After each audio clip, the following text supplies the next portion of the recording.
ನಮಸ್ಕಾರ ರೀ. ಪುರಾಣಿಕ ವ್ಲಾಗ್ಗೆ ಸ್ವಾಗತ. ನಾವು ಇವತ್ತು ಬಿಜಾಪುರ ಜಿಲ್ಲೆ ಬಬಲೇಶ್ವರ ತಾಲೂಕಿನ ಕಾಕಂಡ್ಕಿ ಗ್ರಾಮದಲ್ಲಿದ್ದೀವಿ.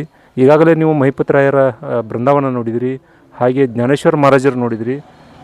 ಇದು ನಾವು ಮಲ್ಲಿಕಾರ್ಜುನ ದೇವಸ್ಥಾನದ ಬಲಬದಿಯಲ್ಲಿದ್ದೀವಿ.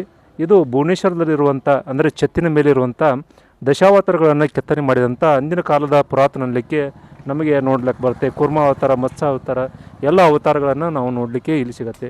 ಇದು ಬಹುತೇಕ ಅಂದರೆ ಭುವನೇಶ್ವರ ಅಂದರೆ ಛತ್ತಿನ ಮೇಲೆ ಇರುವಂಥ ಕಲ್ಲಿನಲ್ಲಿ ಕೂಡ ದಶಾವತಾರನ ಕೆತ್ತನೆ ಮಾಡಿರಲಿಕ್ಕೆ ನಮಗೆ ನೋಡಲಿಕ್ಕೆ ಇಲ್ಲಿ ಸಿಗುತ್ತೆ. ಹಾಗೆ ಹಲವಾರು ಶಿವಪಾರ್ವತಿ ದೇವಸ್ಥಾನ ಇದೆ, ಹಾಗೆ ಮಹಿಪತರಾಯ ಇದೆ, ಜ್ಞಾನೇಶ್ವರ ಮಹಾರಾಜರು ಇದೆ, ಹಾಗೆ ದರ್ಗಾ ಕೂಡ ಇದೆ. ಎಲ್ಲ ಧರ್ಮಗಳ ಸಮನ್ವಯ ಸಾರುವಂಥ ಕಾಕಂಡ್ಕಿ ಗ್ರಾಮದಲ್ಲಿ ಪ್ರತಿ ವರ್ಷ ಇಲ್ಲಿ ಕಾರು ಹುಣ್ಣಿಗೆ ಭಾಳ ಅದ್ಧೂರಿಯಾಗಿ ಕಾರ್ಯಕ್ರಮಗಳು ನಡೀತಾ ಇರ್ತವೆ. ಹಾಗಾಗಿ ಇದು ಕೂಡ ಪುರಾತನಲಿಕ್ಕೆ ನಮಗೆ ದಶಾವತಾರದ ಮೇಲ್ಛಾವಣಿ ಅಥವಾ ಭುವನೇಶ್ವರ ಅಂತ ಕರಿತೀವಿ. ಬನ್ನಿ, ನೀವು ಕೂಡ ನೋಡ್ಬೋದು.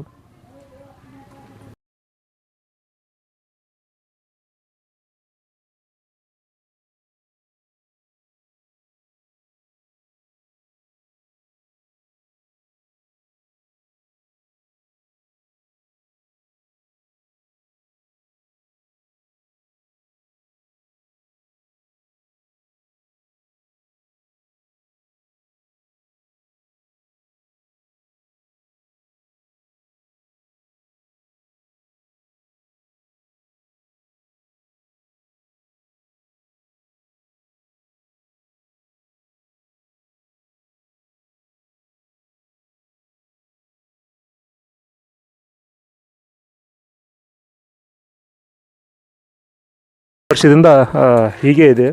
ಹೀಗಾಗಿ ಇದರ ರಕ್ಷಣೆ ಕೂಡ ಆಗಬೇಕಾಗಿದೆ. ಈಗಾಗಲೇ ಜೀರ್ಣೋದ್ಧಾರ ನಡೀತಾ ಇದೆ. ಪರಿಶಾಕ್ಲತ್ತಾರಲ್ರಿ, ಓಕೆ. ಈಗೆಲ್ಲ ಮಾಡ್ತಾಯಿದ್ದಾರೆ. ದಶಾವತಾರಗಳು ವಿಶೇಷವಾಗಿ ಎಲ್ಲಿ ಸಿಗೋಲ್ಲ.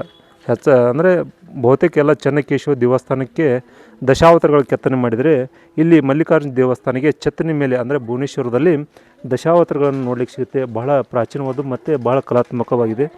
ಬನ್ನಿ, ಉಳಿದ ದೇವಸ್ಥಾನಗಳಲ್ಲಿ ಈ ಕ್ಲಿಪ್ಗಳು ನಿಮಗೆ ಸಿಗುತ್ತಾ ಇರ್ತವೆ.